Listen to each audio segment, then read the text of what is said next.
What's up everyone? In this video we are talking about the difference between freelance employees and freelance entrepreneurs. What is the difference and why should you care? If that's something you're interested in learning more about, stick around.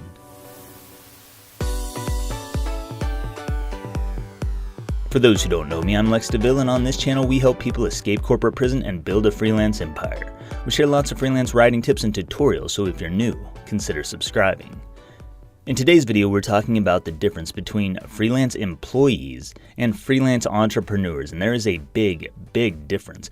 But first, I want to welcome the 100+ new subscribers that joined me in the last 2 days.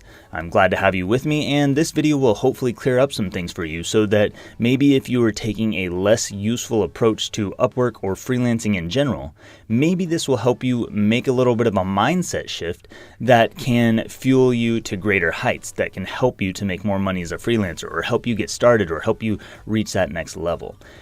It's something I've been thinking about because I've noticed that there are kind of two categories of freelancers. I don't know which one you would put yourself in, but maybe you can comment in the comments down below which one that you think you would fit into if you feel like it. You don't have to. Employees are very different from entrepreneurs. This should probably be clear for anyone, but we don't know what the difference between freelance employees and freelance entrepreneurs is. So in general, an employee is a person who works a job. They go to work, they have a set amount of pay that they make for being at that place. They trade time for money. They do whatever that job is that they're supposed to do, and whether they get it done or not, they get paid at the end of the day and then they go home. Around here, they usually trade 8 hours a day, 5 days a week. It comes to 40 hours, and for that 40 hours, they make a measly $2,000 to $3,000 or $5,000, whatever it is, and that's what they make. Entrepreneurs, on the other hand, build systems. They think in processes. They are problem solvers. They help people, and that is what they do. And they don't just put all their eggs in one basket. They don't just make money from one source. They make money from multiple sources.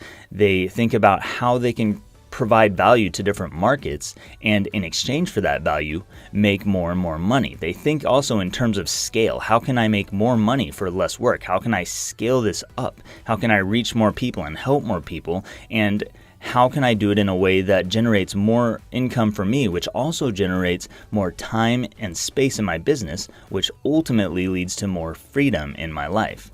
So we've got freelance employees and freelance entrepreneurs. A freelance employee is somebody who comes from an employee mindset. They bring all that stuff into the world of freelancing. And we see it on places like Upwork, where you have people who go on there and they make money, and I don't know, maybe they join in the community and they become gurus over time because they've made $300,000 over a period of 8 years, and other people start to follow what they have to say in that place. And those people, you would think that they're entrepreneurs maybe because they've made all this money, but when we break it down, they're still operating from an employee mindset. They're still doing hourly work and trading time for pay. They are still only making about $37,000 per year when you divide that $300,000 up over an 8-year period. And those people are limited to Upwork. They don't think about other ways that they can scale their business, and they hate people who do, because those people are making money in different ways that are not the way that they've learned is the right way to make money.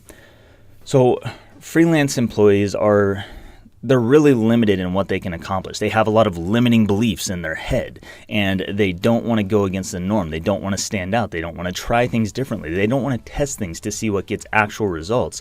They just have all these beliefs, and they take those beliefs and they put it into their freelancing, and eventually they build up a nice, cushy full-time income, but it's really not that cushy because they have to trade their time for that money. A freelance entrepreneur is very different from that. A freelance entrepreneur looks at this and says, okay, first of all, yeah, I can get on Upwork. That's one source of income, but why would I limit myself to that platform whenever they are known for kicking people off? If I build up a $300,000 amount showing on my profile, and then Upwork kicks me off tomorrow, then I'm back to square one, and I have nothing to show for it. I have nothing to show for the last 8 years of freelancing.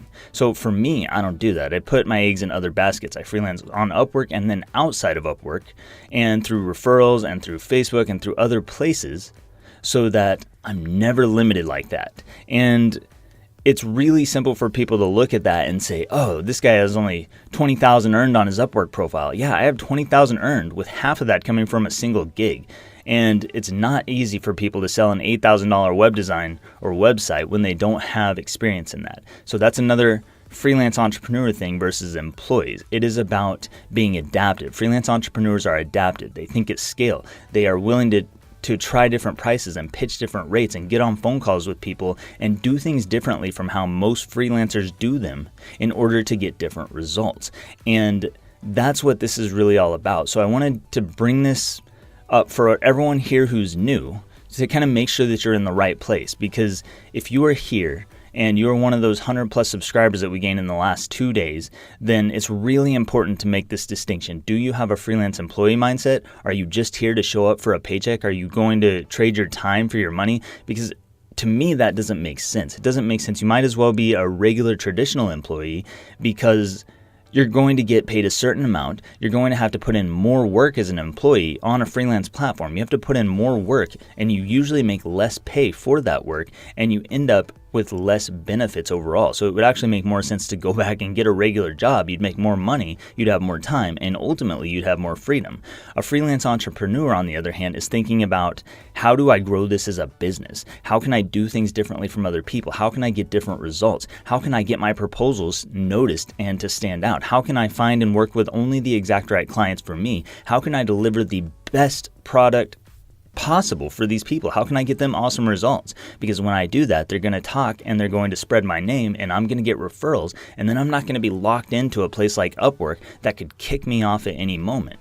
So this freelance entrepreneur mindset is about being a business person. It's about thinking in business systems and thinking at scale. You don't even have to just freelance. You can do other things. If you have a skill, you can teach that skill. That is okay to teach a skill, regardless of other people wanting to call you a coach or call you names or whatever they want to call you. If you can help people with what you have to train them on, then you can do that. Other things I do, I don't even just freelance. I have a laser engraver. I sell laser engravings. I have a laser engraving channel where I also make affiliate commissions through selling lasers. So that's something else I do. Audiobooks. I make audiobooks, and those audiobooks sell, and I make money from that. These are other systems that have nothing to do with freelancing at all. So you don't have to just freelance. And even if you do just freelance, you don't have to approach it like an employee trading time for money. You can approach it like an entrepreneur with a powerful, positive mindset and be thinking, how do I solve more people's problems? How do I do it in ways that make this easier for me and make my experience as a freelancer better and give the client a great experience as well? That's just some things to be thinking about. I actually made a really long post on this on the Fastlane forum. If you guys want, I'll drop some links to my gold posts on the Fastlane forum. They're down in the video description below, so you guys can go and read those. Some of them are on freelancing, some of them are on copywriting, and then some of them are on this different mindset. And a lot of people have really found those posts valuable. They're free posts, so it's free information that's out there. You guys can go and read that. Hopefully that'll help you out. If you have any questions for me, drop them in a comment down below. I'm happy to answer them. I spend a lot of free time on YouTube just responding to questions, because I want to make sure that I help people in the best ways possible. So that information is down there. You guys can ask me questions if you want. I will do my best to respond in a timely manner. And I really do appreciate all of the new faces here. So thank you so much for taking the time and taking a chance to come over to the channel, see if it's something that you might find value in, and if so, for subscribing, because there's a lot of information here. I've put out we had 200 videos, but I took some of the older stuff down, replaced it with new stuff. So we've still got 150 to 200 videos on freelancing, a huge portion of that on Upwork, and moving into the future, we'll be adding more and more freelance writing tutorials as well. If that's something you're interested in, go ahead and subscribe, stick around. Again, thank you so much for being here. I'm Lex DeVille. I'll see you next time.